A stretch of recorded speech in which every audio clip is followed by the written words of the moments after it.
Olá! Você sabe cuidar dos seus pincéis?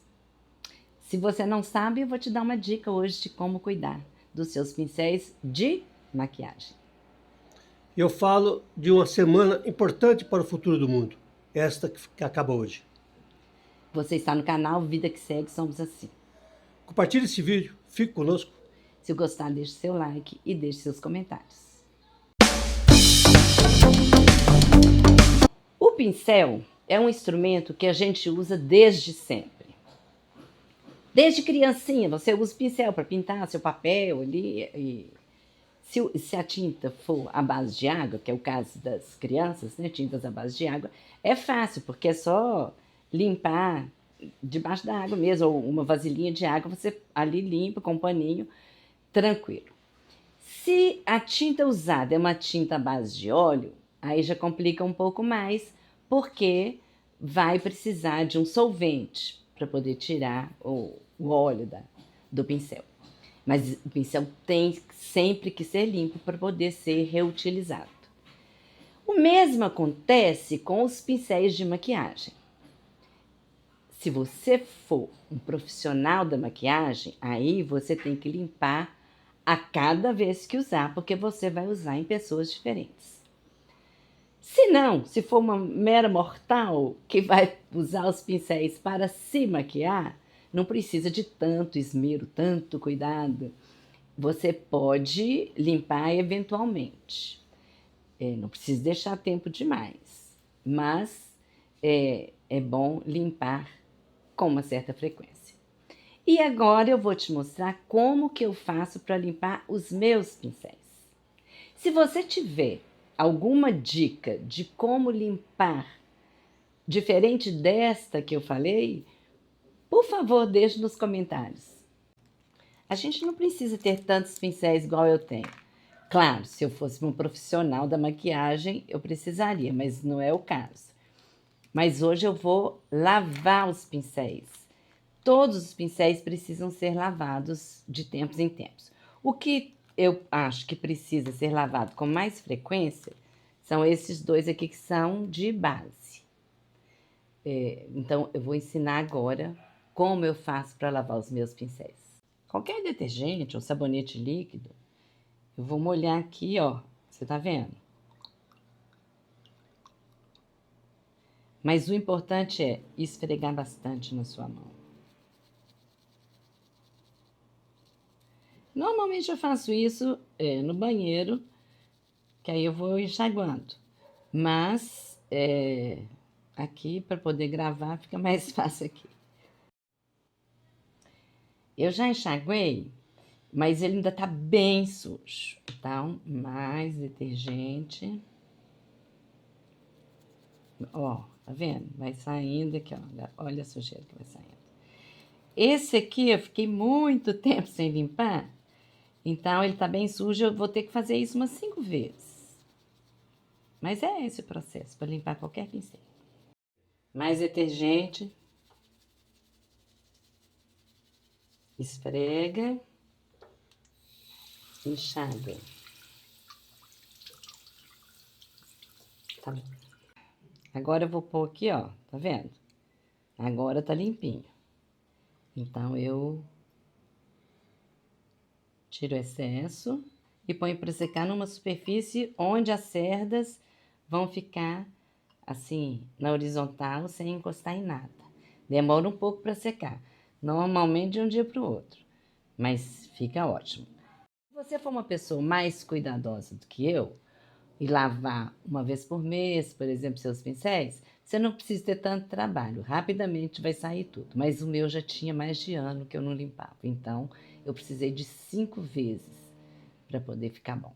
Agora a esponja, ó. Essa eu já lavei.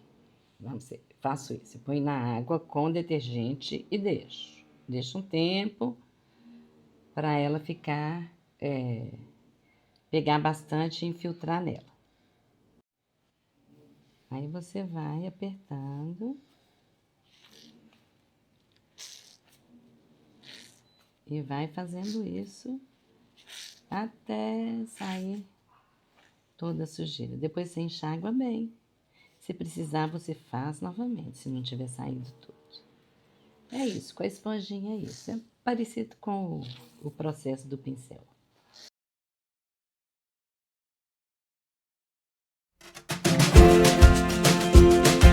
Olá.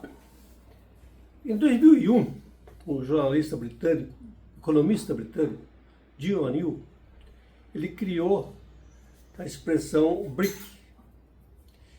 Ele examinou a situação empresarial, econômica, comercial, comunicacional do Brasil, Índia, Rússia e China. Encontrou muitas coisas em comum e até colocou como um pressuposto a união desses países numa figura do acrônimo que criou, chamado BRIC. Em 2006, no governo Lula, esses países resolveram levar à frente a ideia de criar essa associação BRIC, Brasil, Rússia, Índia e China. Porque a crise mundial já se apresentava muito séria e os países, as grandes economias mundiais, que em princípio esses países que faziam o BRIC eram todos de economia emergente, 2001. 2006 ainda eram economia emergente. Em 2006, com a crise mundial, as grandes economias ocidentais e o Japão, eles apresentaram as suas alternativas para enfrentar a crise que culminou em 2008 e não contemplaram os interesses dos países emergentes. E essa iniciativa ocidental, com apoio do Japão, deixou claro que não haveria solução no mundo que tivesse esse tipo de divisão. A partir daí, os BRICS, ele acrescentou em 2011 a entrada da África do Sul, o S do acrônimo. E essa nova entidade começou a trabalhar. Ainda uma associação sem clareza de trabalho, mas já tinha algumas ideias do que poderia ser o mundo futuro. A crise de representação da ONU, que a ONU enfrenta, onde ela é dominada pelos interesses ocidentais, sobretudo dos Estados Unidos, ela gera uma desconfiança muito grande em todo mundo. O poder de veto americano impede que se avance para uma solução de paz no Oriente Médio. E não encontra também uma solução de paz para a guerra Rússia e Ucrânia. Então, existe uma clara e evidente crise mundial. Os BRICS, neste fim de semana, entre dias 22 e 24 de outubro, realizaram em Kazan a 16ª cúpula, reunião dos chefes de Estado, e para a discussão de algumas coisas importantes. Primeiro, a Rússia apresentou a proposta de criar uma bolsa de cereais do BRICS. É um claro afrontamento à Bolsa de Chicago, que estabelece preços numa situação em que ela não produz os grãos. Os grãos são produzidos mais da Ucrânia, no Brasil e em outros países, que são os BRICS, que são os 4 grãos, né? Amendoim, soja, arroz e milho. Uma outra coisa que foi discutida em Kazan foi a adesão de novos países à associação. E são muitos interessados, parceiros importantes, que vão tornar da densidade, um calor, uma força imensa, do ponto de vista diplomático, econômico, energético, todos os níveis, muito grande ao BRICS. Uma outra questão que vai entrar na pauta, que esteve na pauta, que vai ter repercussão, é o novo sistema de pagamento que vai circular fora do mundo do dólar. E, por consequência, aprofundar o processo de desdolarização da economia mundial. Isso vai afetar de cara, de frente, os interesses americanos.